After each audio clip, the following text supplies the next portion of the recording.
Hi guys! Ayan nga at i-share ko lang sa inyo ang aming alagang rabbit. Ayan nga at napakalaki na nila. Mga lalaki pala yan guys. At yung babae naman ay nakabukod ng kulungan. Ito sila. Ito yung mga babae.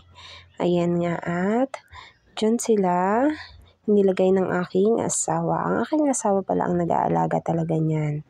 Ayan nga at nililinis niya na pagkatapos papakainin niya na ng feeds. Ayan at winawalis niya rin yung mga dumi ng kanyang alagang rabbit. Ayan at pagkatapos niya ngang malinisan niya na ibabalik niya na sa dati yung kanyang arrange nung kulungan ng rabbit kasi siya ay may pasok pa mamayang gabi. Ayan nga at kumakain na yung rabbit.